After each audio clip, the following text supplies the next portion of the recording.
Bonjour, nous allons présenter l'application TeamUp qui permet aux étudiants de gérer eux-mêmes la formation des groupes pour des travaux scolaires et à un professeur de gérer la création de CTP.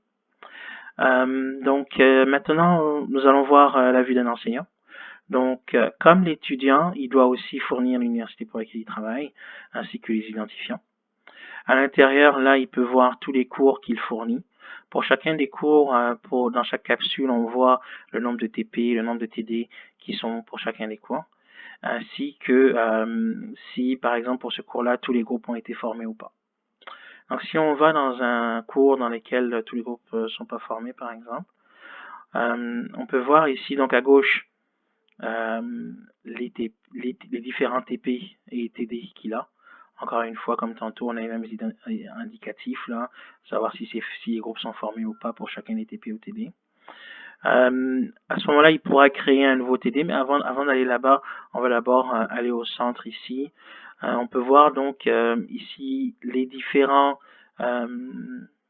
détails pour chacun des TP.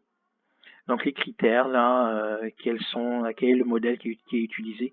Donc quand on parle de modèle, on parle dans le fond des critères prédéfinis, qui sont créés soit par défaut, donc par nous, par le système, ou bien vraiment par l'enseignant lui-même.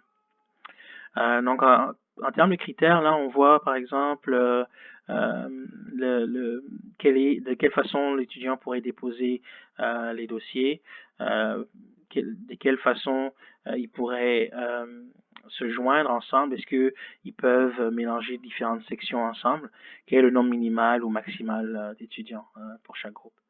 Et là, on a juste à côté là, le titre du TP ainsi que par exemple la description du TP qui peut être faite. Donc en termes de modification, là, ce qu'il pourrait faire, par exemple, c'est changer de modèle.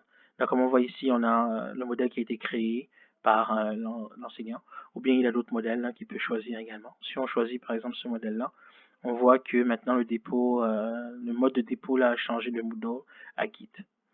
Il peut sauvegarder directement. Ou bien il peut choisir de modifier la description.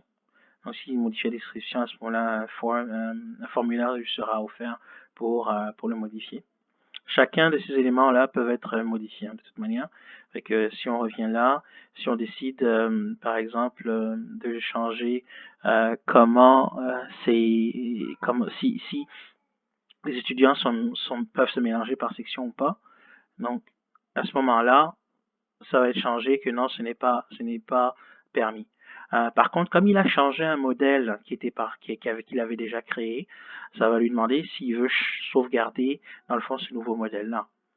Donc là, une fois qu'il va vouloir le sauvegarder, on va lui demander le nom du modèle qu'il veut maintenant créer. Et à ce moment-là, toutes les informations qui sont ici vont être sauvegardées pour futures références.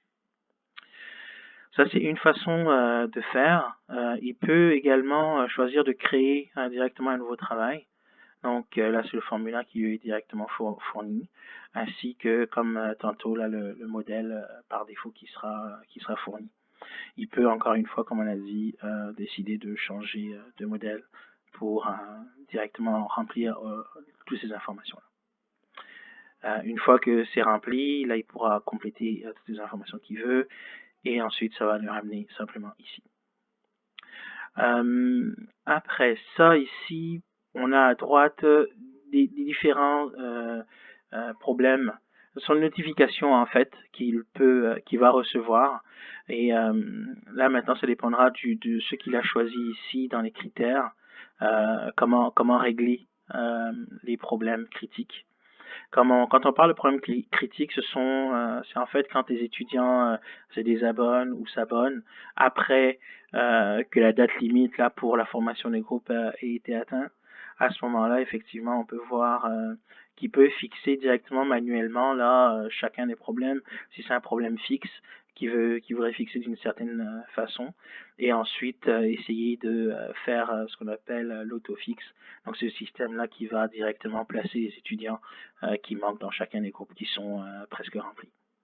Ou bien il peut décider de garder toutes les équipes qui sont dans la notification là comme elles sont. Là. Si par exemple il considère que les 2 dernières équipes peuvent rester à 2 ou à 3. Donc ça c'est vraiment toutes les informations qu'on a ici pour un enseignant. Je vous remercie de m'avoir suivi pour les détails de notre application TeamUp. Merci beaucoup. Au revoir.